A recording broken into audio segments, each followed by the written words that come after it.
In August 2020, Valaris PLC filed for Chapter 11 protection after COVID-19 caused contract cancellations for the industry's leading provider of offshore drilling services and the operator of the largest modern offshore drilling fleet. The restructuring team, led by Kirkland and Ellis, Lazard, and Alvarez and Marsal North America, with UK counsel Slaughter and May, had arranged for the execution of an RSA and backstop financing agreement. However, the equity allocation was highly disputed from complex pre-petition merger issues, necessitating the team to negotiate and file an amended RSA. This allowed for the plan to be confirmed in less than 7 months from filing, leaving the company fully deleveraged with $550 million of cash on its balance sheet. Good morning, everyone. Kobus van der Zel, representing the Turnaround Management Association Chicago Midwest chapter, and today I'm here at Kirkland and Ellis with Spencer Winters. He was the key person in this deal, trying to make a lot of people happy with not enough money, and we'll dig into the details of that. But first of all, congratulations on the deal. Thank you for taking the time to sit down with us and to look at some of the interesting aspects of how this got done and who got what and what were the main challenges and recoveries that were received. So thank you. Thanks, Kobus. Yeah, we're very excited about the award and looking forward to the interview. Thank you. Congratulations. So I'm just going to summarize a little bit. This deal was a UK-based deal. The company was headquartered in the UK.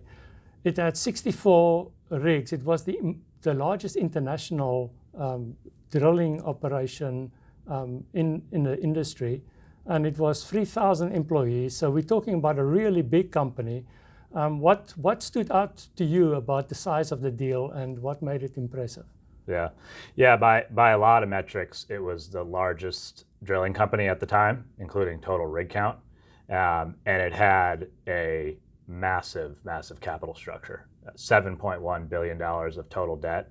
That included a roughly $600 million revolving credit facility at the top of the capital structure, and $6.5 billion of unsecured bonds across 15 series. Wow. And it was traded on the New York Stock Exchange. And so it was just a very, very complex situation. And as we'll get into, each of the stakeholders had a different angle as to why they should get a bigger share of the pie. Right. Sounds interesting. So if you would, could you share with us, how do you get retained? Everyone in the Turnaround Management Association wants to know, how do you land a juicy deal like this? And then we have yourself, Kirkland and Ellis, together with Lazard and Alvarez Marsal North America. They played their large roles. Mention any of the other firms that may have really helped to make this deal done. Of course, there was a much bigger team behind the scenes. Yeah. So we came onto the scene in about February of 2020. At the time, Lazard was already there, helping the company work on out-of-court liability management transactions. Slaughter and May, a UK law firm, was already there, helping the company think about corporate issues and think about governance issues because it was a UK parent company. We came on to assist with liability management, but to also start thinking about contingency planning for in-court strategies. I see. And part of the reason we were right for that role is that we had done the largest precedent transaction to date in this space, which was the prior Seadrill Chapter 11 bankruptcy in around 2017. We did that with A&M, same team, Ed Mosley and his team. So ultimately, once we started ramping up contingency planning for a Chapter 11 filing, we brought in the A&M team, same guys we worked with on the Seadrill deal.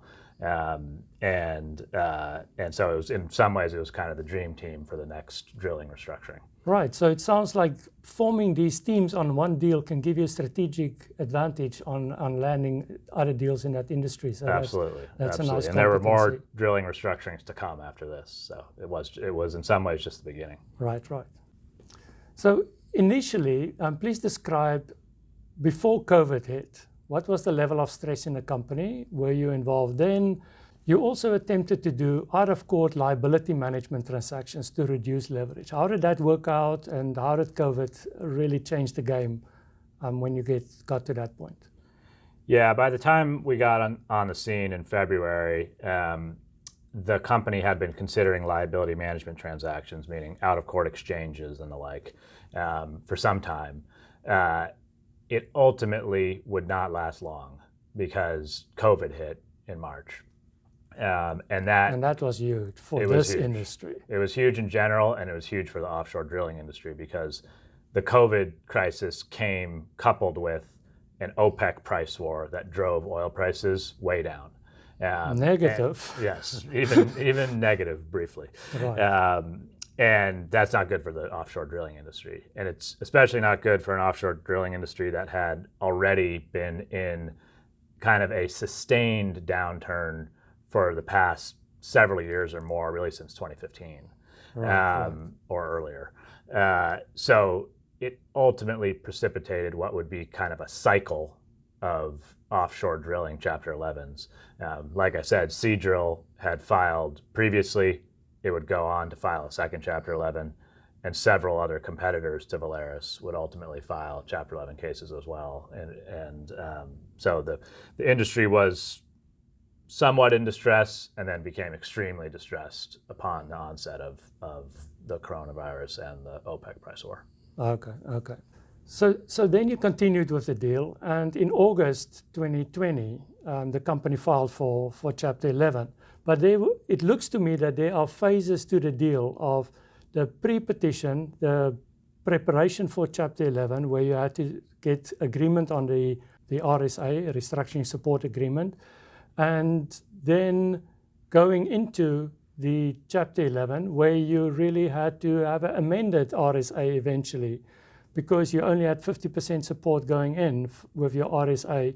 And then on the emergence, once the deal is settled, and even post-emergence. So explain to me the different phases and which one was by far the most critical to get this deal done, and where did it mostly happen?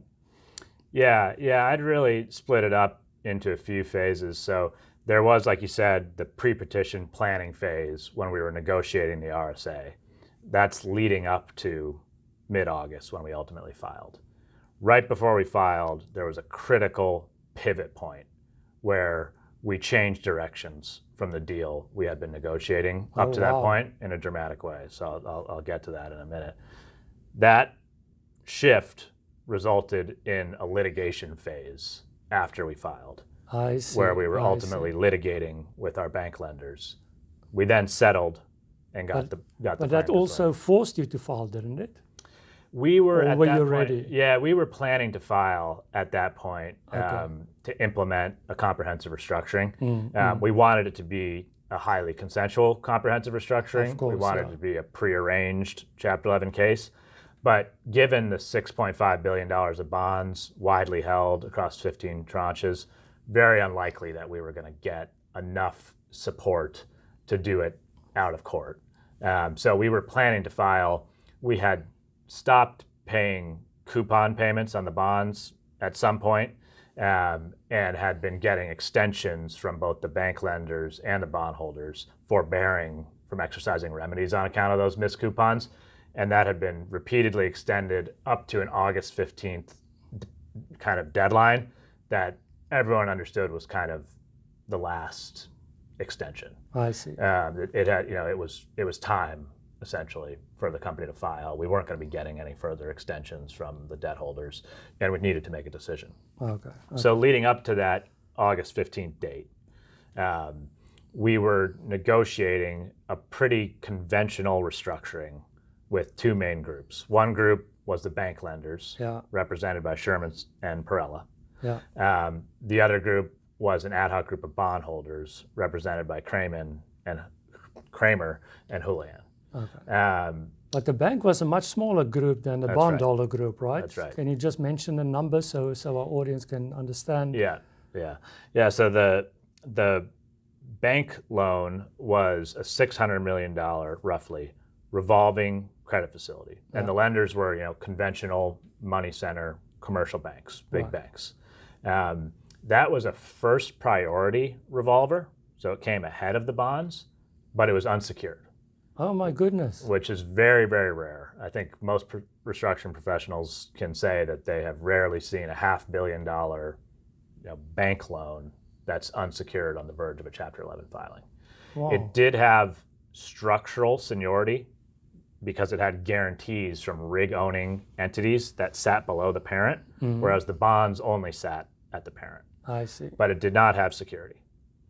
There's then $6.5 billion of bonds at the parent. That's a big amount. Big amount. $6.5 billion. And those were not all the same either. There were 15 different series. You could group them into a handful of different categories. The biggest distinction was Valaris was formed in April 2019 by a merger between Ensco and Rowan. Right. And later, the Rowan bonds, former Rowan bonds, were made pari passu with the existing Ensco bonds. I see. The bondholders kind of had two groups. One that consisted of former Rowan bondholders represented by Quinn Emanuel, and the other that was represented first of all, it consisted mostly of Ensco bondholders, former Ensco bondholders, and was represented by Kramer.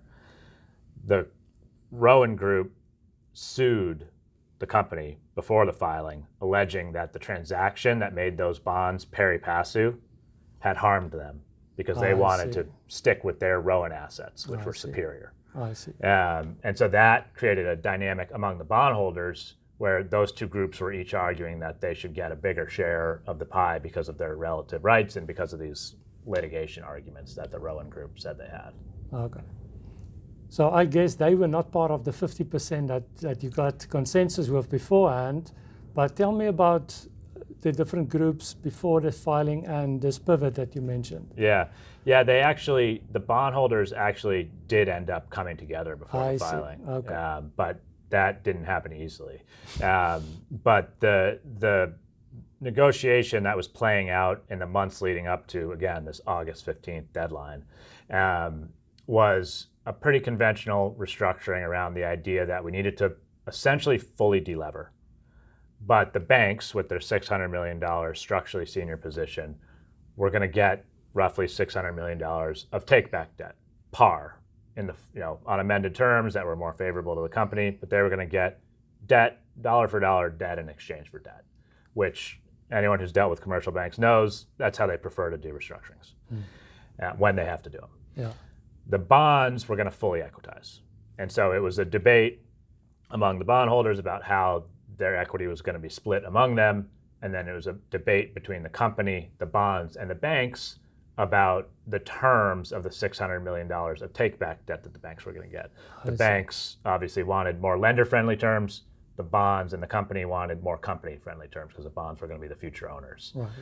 So that debate went on and that negotiation went on for months leading up to August 15th. We were also negotiating a DIP financing. And this was going to be a $500 million senior secured DIP financing. It was the first secured financing in the company's history, and it was going to involve mortgaging all of those 70 vessels all over the world.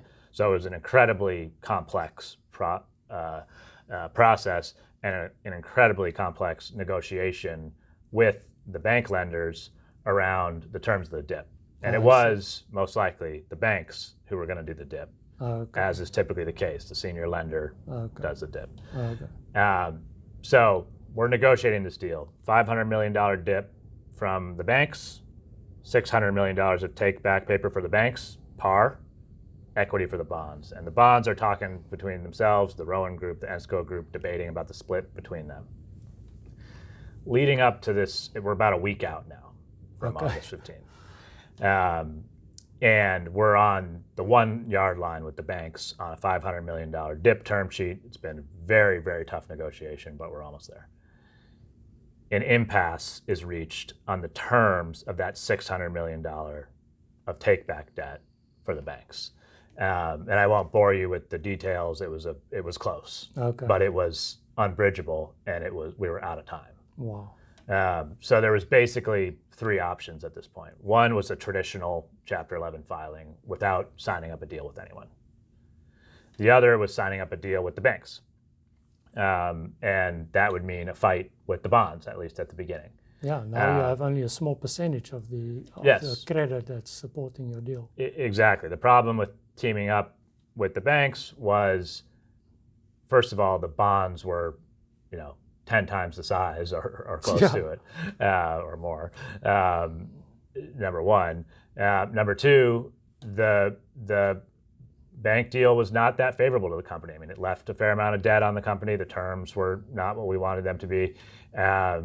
And so and they were not secured, so that would have raised questions. That's absolutely right. And that the fact that they were unsecured would prove pivotal in what happened next, which is that the company started to strongly consider the option of pivoting to a deal supported by the bondholders, where the banks, instead of receiving take-back paper, were fully equitized. Wow. And so this would be a non-consensual, what we call a CRAM, of the banks. Wow. And with equity, which is likely, and I think this was said many times in internal deliberations, the first time that at least a bank facility of this size had been non-consensually equitized. Ultimately, because of the benefits that it gave to the company to do a deal that took all $7.1 billion of debt off the balance sheet, and because it had the support of $6.5 billion of bondholders, we did decide a week out from the filing, roughly, to pivot to this equitization of the banks and to team up with the bondholders. And I'll tell you, that was a brutal, brutal week. So who were leading the negotiations at this point? Was it a company? Was it you giving them advice, or were you the lead negotiators? How does it work? Yeah, it was the company was driving negotiations with Kirkland and Lazard at the helm. I see. So Kirkland and Lazard together ultimately recommended this path that we went down, and it would prove to be a pivotal decision. It ushered in the next phase. Was it the evening meeting? When did you break the news to the other team that here's the pivot? It was many painful internal meetings over a period of days and roughly a week. I want to say the banks got pretty close to learning about it when we filed. I see. There was probably some heads up, but it all happened very quickly.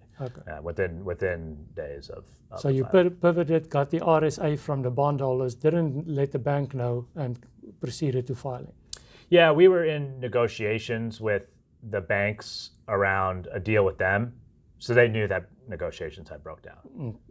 So we told them, we're not doing this deal anymore because. So now they were waiting. What's so they going understood. To happen? So they received a heads up, but the pivot was fast, and they learned the full terms of the deal essentially on the filing, or very, very near to it. Which all of us learned the full terms of the deal in that window, because it was a quick pivot.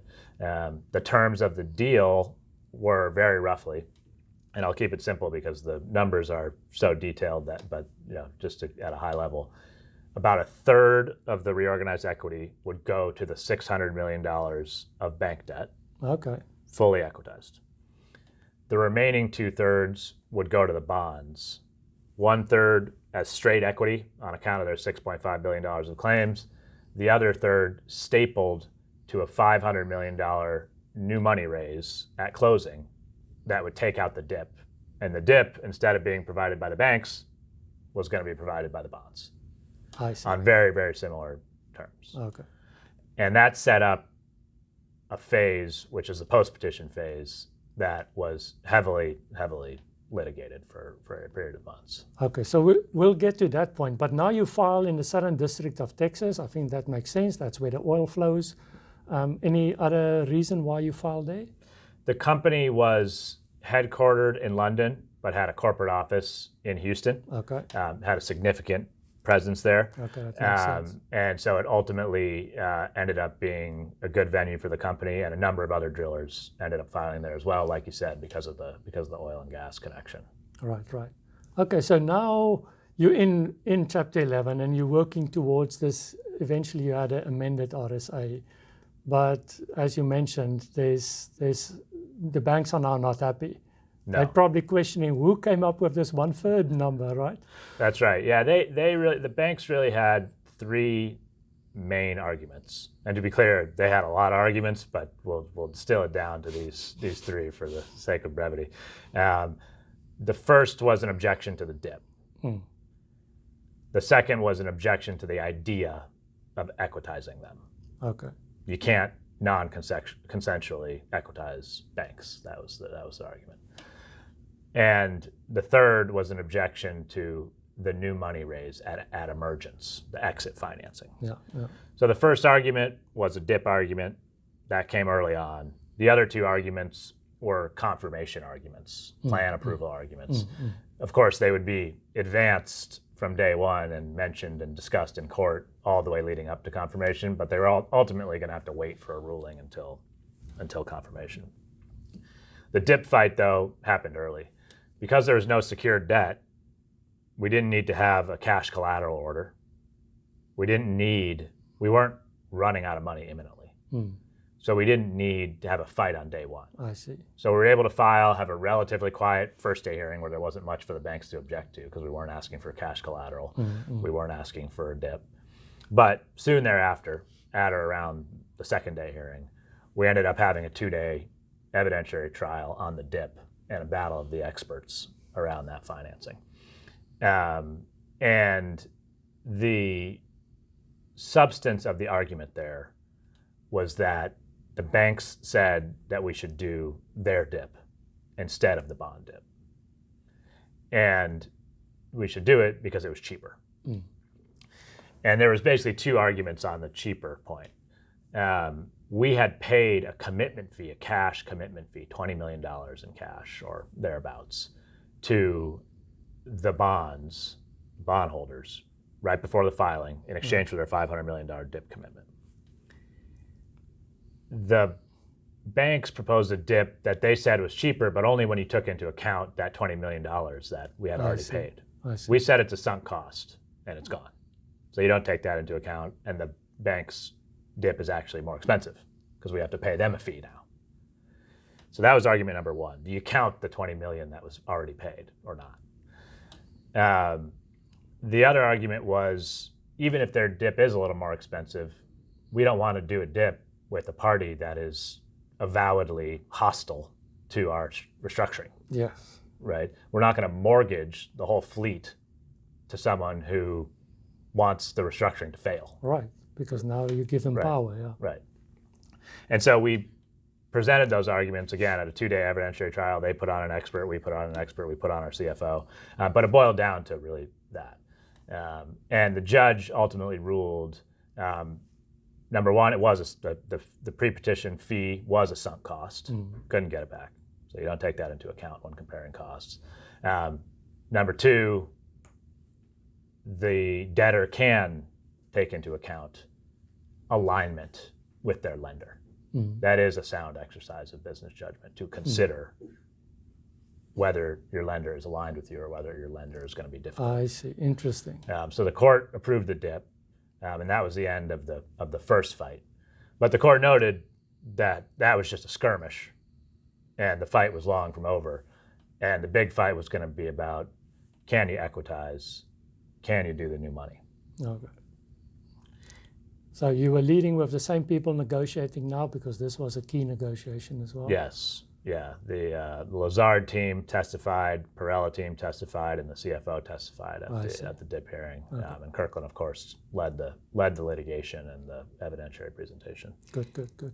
So then you continued. It took about 5 months until the amended RSA was approved. So what were the main steps and additional pivots maybe to get that approved? Was it that important?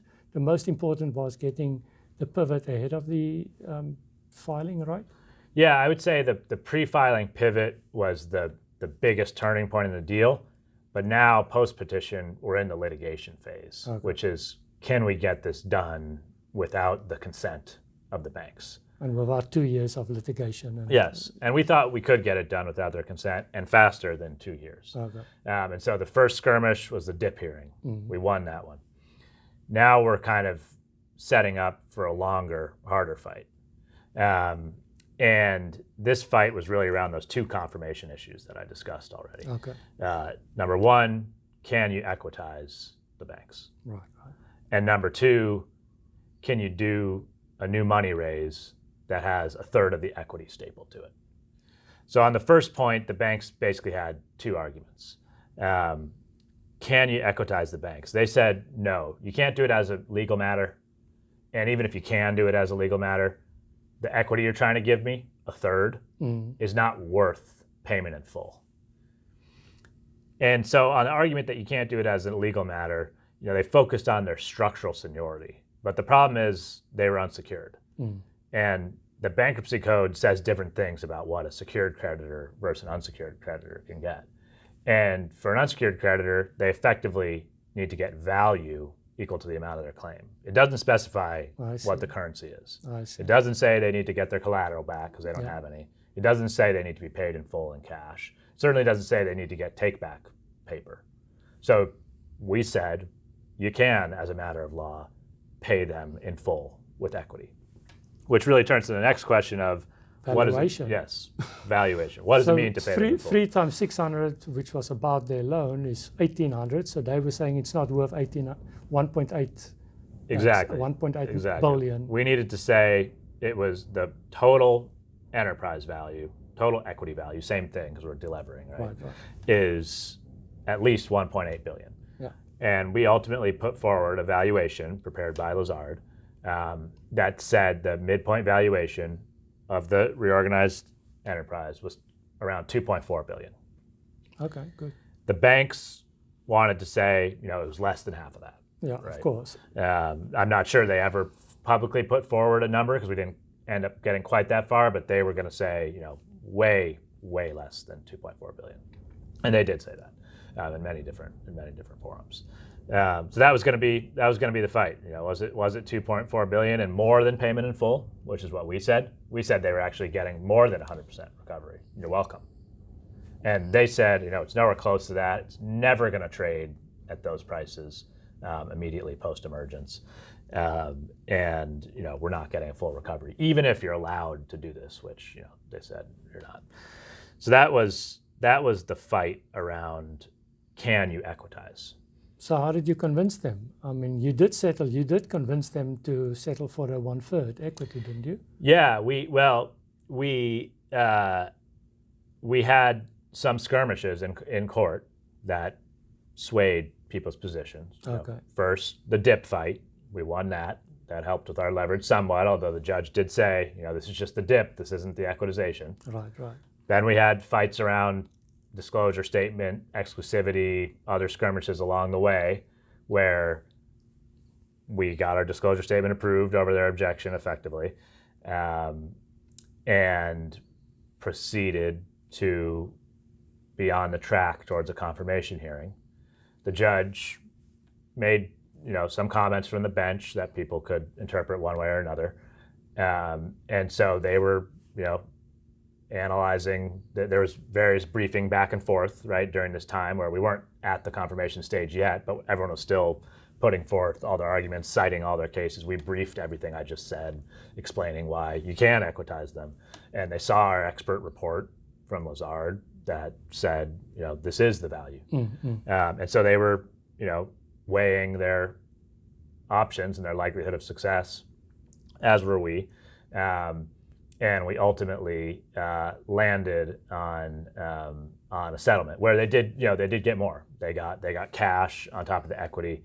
They got the option to participate in the new money raise if they wanted to.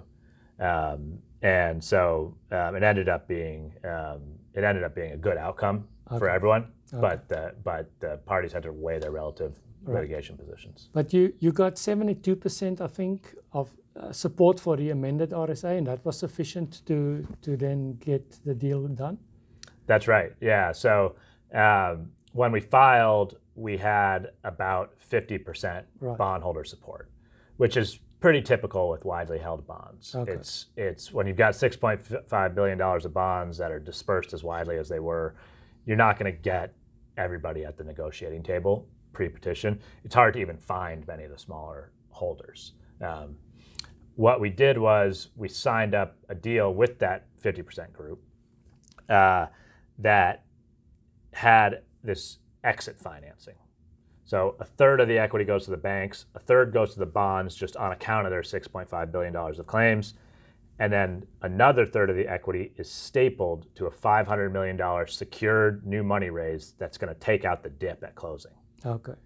And so you get another, your pro rata share of another third of the equity if you commit to participate in the new money. And if you do that within 3 weeks of the bankruptcy filing. Okay. And so that's why you quickly saw we filed and then we opened to all bondholders. We said, the 50% group, they're getting their piece of this extra 1/3. Yeah. You can have it too. Yeah. If you commit to fund That's emergence. a nice way to entice them to participate in the funding. Yes. And so you saw a wave of additional bondholders, like you said, somewhere around 75%. So an additional 25% signed on to the RSA and the new money commitment shortly after the filing. So we really built a coalition around that. Good. Now the banks, this was that third area. The banks said this new money financing and this arrangement that I just described was improper. They said that the financing, this $500 million new secured note raise with a third of the equity stapled on top of the $500 million note, was the most expensive financing in history. And that it was completely impermissible for us to give these guys not only a $500 million note, they give us $500 million in cash, we give them a $500 million note, and then a third of equity on top of that, which by our own arguments is worth another at least $600 million, right? Because it's paying off the same amount as paying off the banks. So how can someone give you 500 and then you give them 1.1 billion? And our answer to that was, it's an agreement among the bondholders. So just take a hypothetical. Let's say you unstaple that equity. You don't put that third of equity on the $500 million note. You just give it to someone. Who does it go to? It goes to the bonds, because the banks are being paid in full already by their 1/3. The other 2/3 go to the bonds either way. Doesn't go to the company, doesn't go to, it goes to the bonds. And so if they want to agree among themselves that those who commit to fund the exit get a bigger share of the pot, they can do that. And none of them were objecting. All the bondholders supported the arrangement. There were some bondholders that didn't want to put in the new money. They were fine. That's the power of consensus. Yes, that's great. Exactly. And the court approved that. That fight never came to fruition. So those were the two fights that were teed up for confirmation. And we got very close. I mean, it was we kind of pre-litigated these issues at the disclosure statement stage, got the DS approved, and we were off to the races on a big confirmation fight around these 2 points, which was, can you equitize and can you do the new money raise with the stapled equity? Okay. And it was going to be, a complex and risky litigation, no matter how you slice it. And so the parties weighed their relative positions, and we ultimately settled with the banks and agreed to give them some cash on top of the equity, and agreed to give them the option to participate in a small piece of the new money.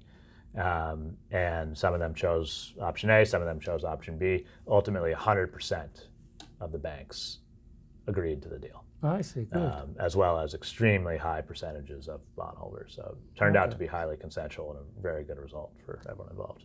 Okay. So that then opens the door for the plan to be approved. I think it was in March, and the exit of Chapter 11 in April. That's right. And the shares started trading at $2.30 again in beginning of May, I think. Yeah. So explain to me and the viewers what type of recovery did everyone get once the market started speaking again? Yeah, it's a good question. So, like I said, in our disclosure statement, based on a desktop valuation performed by Lazard, we said that value was about $2.4 billion. That resulted in 100% recovery to the banks and around 25 cents on the dollar, 25% recoveries to the bonds. It depended on which series of the bonds. They ended up being sliced up into different series. There were the Rowan bonds that had their litigation claims. There were other bonds that had different guarantee claims throughout the structure. Alvarez and Marsal actually performed an extremely complex liquidation analysis that looked at relative rights and priorities of each series of bonds based on their differing positions within the corporate group. I see. That resulted in this kind of set of multipliers for different categories of the bonds. So they got a range plus or minus from 25 cents on the dollar, but it was around there based on the Lazard desktop valuation. Ultimately, the drilling industry and oil prices in general have had a fantastic recovery since then. Right. You'll remember the debate with the banks was, is it 2.4 billion? That was our position. Or the bank's position, small fraction of that, such that they were getting way less than a $600 million recovery. That was the big debate. Right. They said 2.4 billion, wildly inflated. When we submitted this TMA award request or application, the total equity value was around 3 billion based on market capitalization on the NYSE. And today it's around 4.75 billion. So I'll let the viewers do the math on that, but it ended up being a great outcome for the banks and for everybody involved. That is a great recovery, and that just shows the power of this type of exit. That's right. Where the alternative was maybe to try and sell it and raise value inside of Chapter 11 versus going to the open market and take your chances there. The recovery would have been much smaller. That's right. That's right. Yeah. No, great. So maybe as a final question, let the viewers know what are other points of breakthroughs or individuals on a team that caused a pivot or a real change in the direction of the deal. Can you reflect on a few highlights for you during the deal? Yeah, I would say that the big pivotal moment in the deal was that moment in the week before the filing when we decided to pivot from a conventional deal that would have left $600 million of take-back debt on the company and pivoted to a full equitization, even though the banks didn't support it. Right. That was the plan to cram the banks with equity. And it was a very bold move at that stage. Probably unprecedented, at least on this scale, fraught with litigation risk. Right. But ultimately, it seemed like it was the path to fully deleveraging the company and setting it up for success upon emergence, which was very competitive because we knew all of its peers in the drilling industry were going to be going through restructurings as well. Right. And those that had the strongest balance sheet upon emergence were going to be best positioned for success in the industry. Yeah, but that was clever because you used the lack of security from the banks. That's right. In your advantage, as you should, and that was really clever. That's right. Yeah, the fact that revolving loan was unsecured was a game changer. And it did ultimately allow the company to emerge with what was at the time the strongest balance sheet in the drilling industry. Great. Well, thank you very much. Congratulations Thank again you. to you, Appreciate to it. everyone who worked on this incredible deal, and looking for more deals like this to come from your firm and this team that you have assembled over the years. Thank you. Well done. Thank you. Appreciate it.